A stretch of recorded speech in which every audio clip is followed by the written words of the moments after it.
Okay, so there was another judge who was again infamous for a certain quirk that he had, and I think a lot of judges, as you said in previous episodes, they are merely human, and this particular judge had quite an entertaining quirk, but also quite an off-putting one.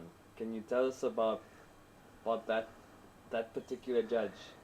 Yeah, you see, judges are normal human beings, and that's how it should be, because then they understand your ordinary people better, and they can judge better what's right or wrong that for a person. They come with their unique warts and flaws, and for most of them, they cannot help it. I mean, that's how they are. And so there was a judge many years ago who suffered from what they call Tourette Syndrome. Now, Tourette Syndrome is described as a neurological, I'm reading it now.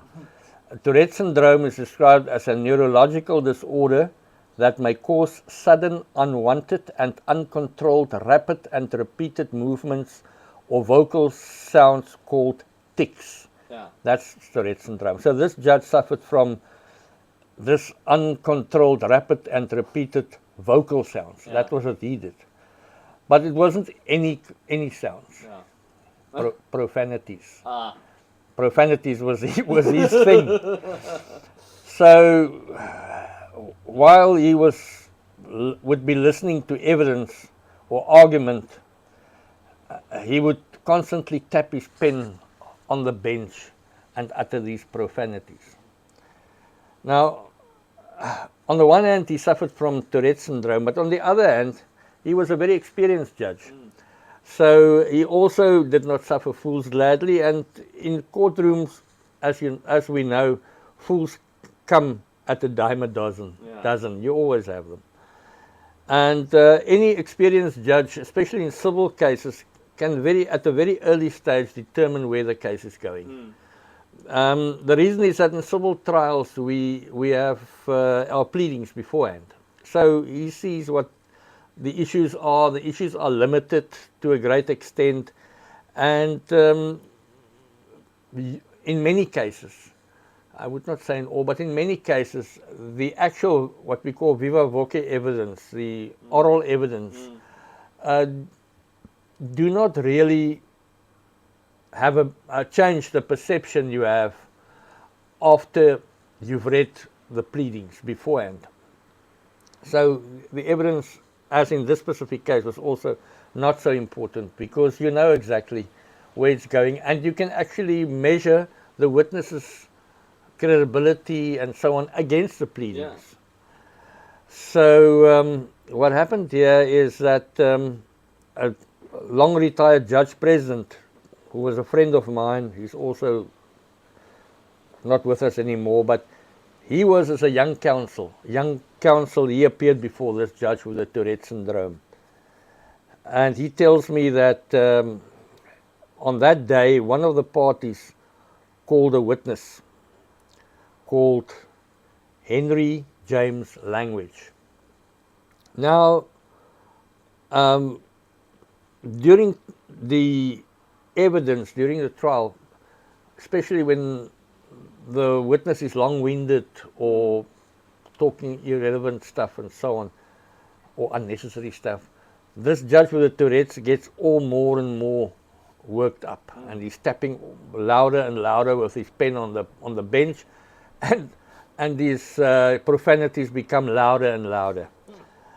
Now, his clerk or his registrar would sit in front of him.